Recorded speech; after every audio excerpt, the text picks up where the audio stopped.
Imagine this scenario. Yes, we're doing a cold open this week. It's been a while.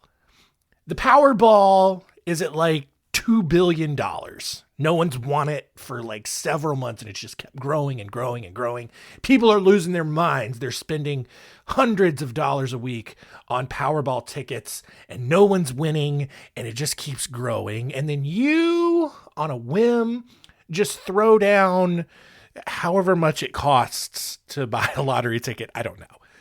And lo and behold, you check the numbers and you see that you have won it, and you're the only winner, and you're the new, just a $1.5 billion winner of the Powerball. What do you do? What do you do?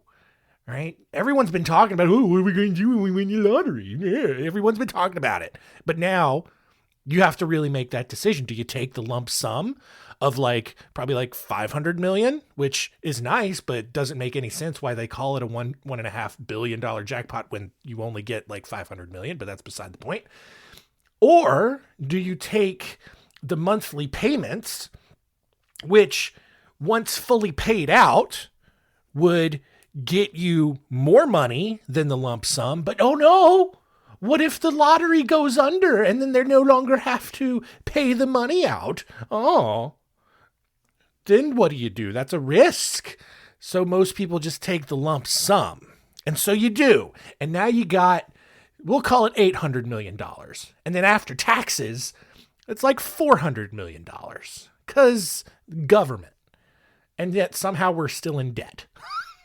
Make it make sense. Anyway. You got $400 million, and somehow within 2 years, you have less money than you did before you won the lottery. It's happened to a lot of people, and it has happened in some ways to the three people in this week's episode, but a lot worse. It's Our Weird World. Our Weird World.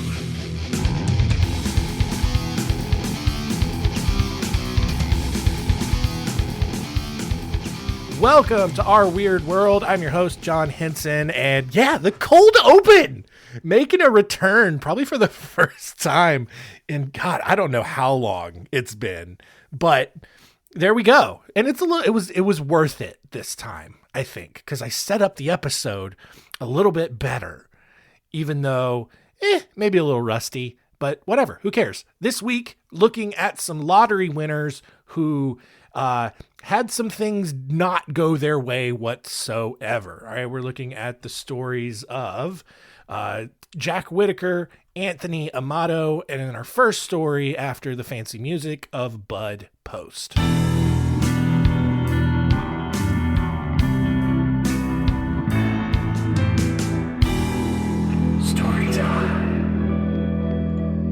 Bud Post was born on April 5th, 1939 in Erie, Pennsylvania. After his mother died when he was 8 years old, his father then sent him to live in an orphanage. Aside from that, he had pretty much just an uneventful childhood, kind of grew up to work whatever job that he could find to support himself. I mean, he was a cook, a truck driver, a painter, a carnival worker, just like he wasn't qualified really to do anything. So just, kind of always on his own, always just trying to make ends meet. He continued to struggle in adulthood and even served 28 days in jail for writing bad checks. However, in 1988, so I mean, when he's 50 years old, Post bought a ticket for the Pennsylvania lottery, which at that time left him just $2.46 in his bank account. He soon learned, however, that he possessed one of two winning tickets for the $32 million jackpot, which was the second highest in state history at that time. And he immediately went from having less than $3 to his name to having nearly $13 million. right?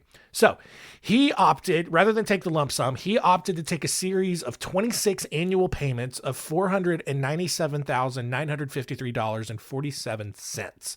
And just 2 weeks after receiving the first payment, he spent over $300,000 on gifts, a liquor license, a restaurant lease in Florida, a used car lot, and a twin-engine airplane, despite not having a pilot's license, which, let me tell you, things have changed. For you to buy with just $300,000, for you to buy a whole restaurant, a whole used car lot, and a whole airplane for $300,000 and then some, because you still had some left over for other gifts and things like that. Man, you couldn't get any of those things now for $300,000. It's, oh God, what it must have been like to be alive before the boomers ruined everything. And yeah, I'm going to say it. The boomers ruined everything.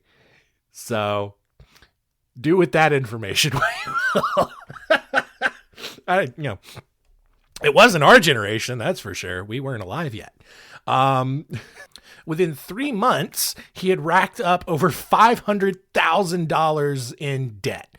And that's a problem because he's only getting one payment a year of about $500,000. So he's already spent double of what he has made. I guess he's putting it all on credit, not realizing how interest works. Doesn't matter though, because the next year he bought a $400,000 mansion in Oil City, Pennsylvania. In 1990, however, his ex-girlfriend Ann Carpick successfully sued him for part of his lottery winnings, claiming that she had actually been the one to purchase the winning ticket for him to begin with. Even more, Post's brother tried to have him and his sixth wife murdered, and when the hitman failed to carry out the hit, the brother ended up being arrested. So now, in a year, all right, he's racked up $500,000 in debt. His girlfriend has taken a chunk of his lottery winnings, and his brother hired a hitman to try to kill him.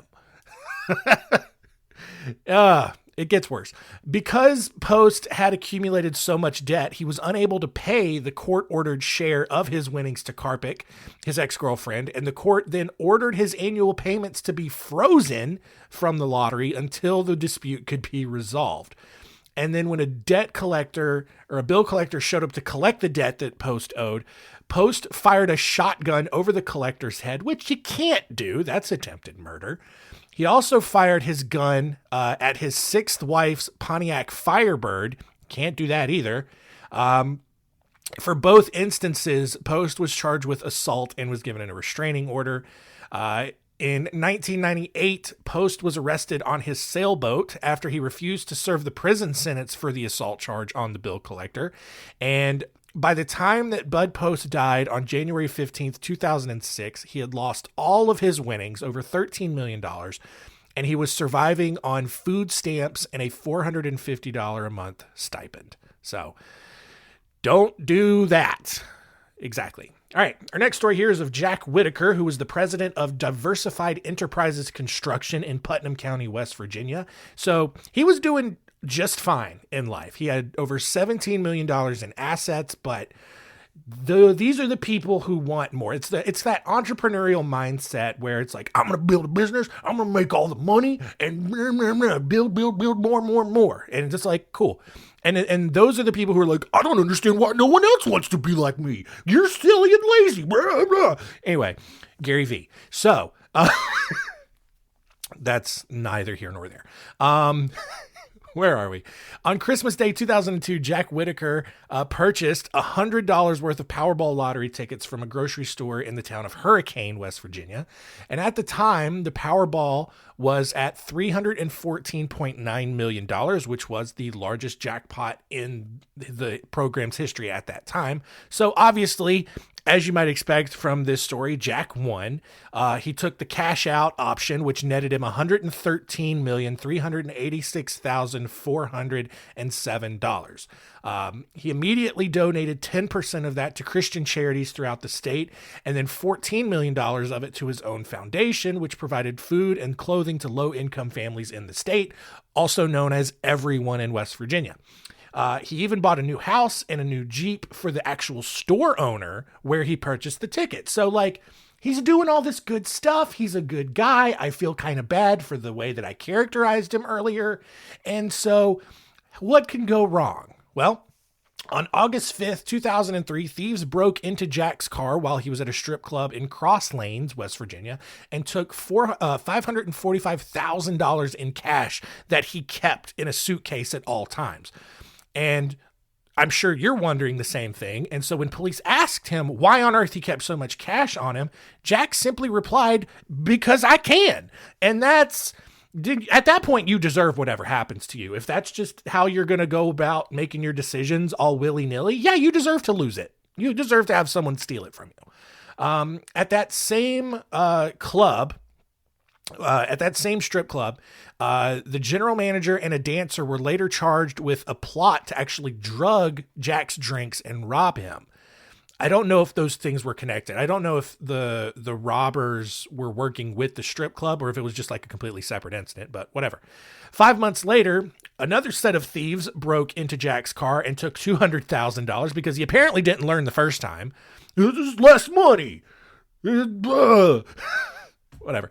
On September 16th, Jack's granddaughter's boyfriend was actually found dead in his home, Jack's home in Tees Valley, from an overdose on oxycodone, methadone, meperidine, and cocaine, which that's just a Saturday in West Virginia, if we're being honest. 3 months later, his granddaughter was then found wrapped in a plastic tarp and dumped behind a van. So that's unfortunate. So people are now out just killing his family. He was later sued by Caesars Atlantic City for bouncing $1.5 million worth of checks that he had written as a way to pay them back money that he had lost gambling. Jack then countersued, saying that the casino was supposed to credit him because he'd lost the money on slot machines that he himself had developed, which somehow meant that he was owed money. I don't get that logic. Like, he sues a casino for money that, or like a casino sued him because he never paid them for money that he lost gambling at their casino. But then Jack was like, no, I created these slot machines. So like, I just gave myself money that you took, so you should give it back. And it doesn't make sense. It gets better though. On January 11th, 2007, Jack received a legal complaint from a group of people he claimed were a set of thieves that stole all of his money. And according to Jack, these thieves went to 12 branches of City National Bank and cashed 12 checks, and that he only found out about it because Kitty French, another woman who had sued him, had not yet received her settlement money. And still the problems didn't end. On July 5th, 2009, Jack's 42-year-old daughter was found dead in the town of Daniels. 7 years later, one of Jack's homes in Bland County, Virginia, burned to the ground. And at that point, the last anyone heard of him, he was in the middle of a divorce and completely regretting ever having won the lottery. And yeah, I don't blame him. Like, your daughter dies, your granddaughter dies. You have close to $1 million stolen from you. You have all these people suing you for money that you allegedly owe them. It's just a headache. And, probably, like, look, here's the thing. A lot of that is probably earned. Like, he probably was a dick about a lot of things and deserved what happened to him. But also, it's also like they knew he had the money and he knew he didn't work for it. So they're going to go after it and try to get as much, because people suck in general and they're greedy. Our final story here, a short one. And we're going to have just a shorter episode this week, but who cares? Again, it's a free show. In 2013, Anthony Amato won $75,000 in the Kansas lottery. After splitting the prize with his mother, Anthony decided to celebrate the only way you really should in Kansas, and that's with meth and weed. He and his brother used some of their prize money to score some premium, like top level meth, and then just went home to party. And during the evening, one of the brothers grabbed a large can of butane lighter fluid from the kitchen to refill the butane torches they were using to light their bongs.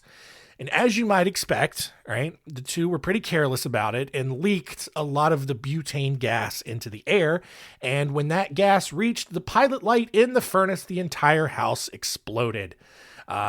Anthony suffered second-degree burns on his hands, arms, and chest. His brother tried to run away, like just completely flee the scene, but he was later arrested and sent to jail. And Anthony Amato, had to spend the rest of his lottery winnings on his hospital bills.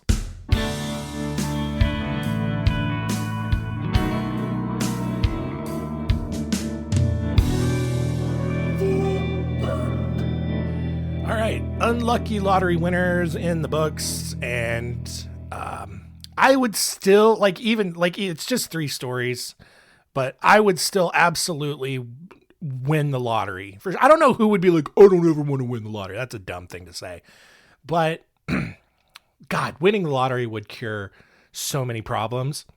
It would probably create new problems, but I don't know, man. More money, more problems, but like more money, different problems. And money, and here's the thing. Here's the other point I want to make. I don't believe any of these people who say money doesn't buy happiness. It absolutely buys happiness. Are you kidding me? I would be so happy with a bigger house. And that's really all I need at the moment, or like the freedom to just kind of take nicer vacations, all of that. That's happiness. All right. Money does do that. All right.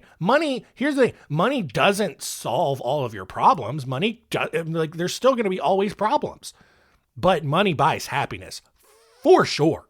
For sure. And people who say money doesn't buy that, they're idiots, and they're probably already bad with their money. So other than that, let's see what we learned today.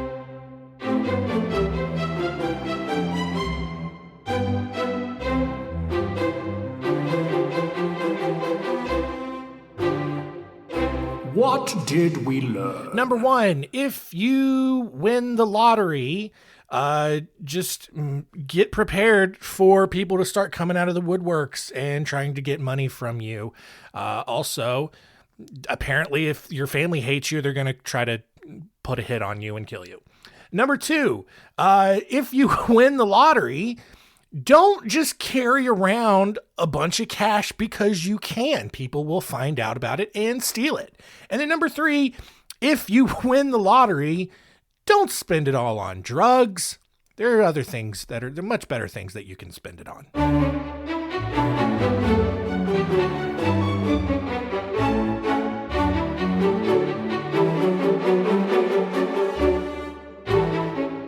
Next week on Our Weird World, we're back to one big story, and that is of Philip Garrido and the abduction of J.C. Duggard.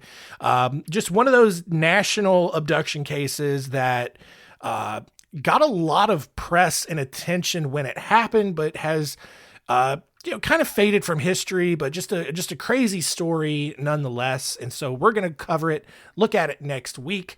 And that is going to do it for this week's episode. Thank you so much for continuing to listen. Keep telling all your friends and keep it weird.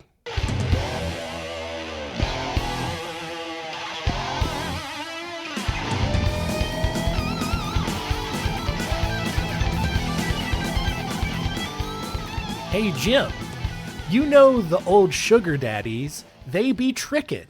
They tell them girls, I said you can have whatever you like. I said you can have whatever you like. Anytime you want to pick up the telephone, you know it ain't nothing to drop a couple stacks on you. Want it, you could get it, my dear. $5 million home, drop Bentleys, I swear. Shawty, you the hottest, love the way you drop it. Brain so good, swore you went to college. $100K deposit, vacations in the tropics. 'cause everybody know it ain't trickin' if you got it. You ain't never ever gotta go to yo wallet, long as I got rubber band banks in my pocket, 5-6 rides with rims and a body kit. You ain't gotta downgrade, you can get what I get. My chick could have what she want and go in any store for any bag she want. And no, she ain't never had a man like that to buy anything your heart desire like that. I'm talking big boy rides and big boy ice. Let me put this big boy in yo life. Thang so wet and hit so right. Let me put this big boy in yo life. That's right. I want yo body. I need yo body. Long as you got me, you won't need nobody. You want it? I got it. Go get it. I'll buy it. Tell 'em other broke, be quiet. Stacks on deck, Patron on ice, and we can pop bottles all night. And baby, you can have whatever you like. I said you can have whatever you like. Late night sex, so wet it's so tight. I gas off a jet for you tonight. And baby, you can go wherever you like. I said you can go wherever you like.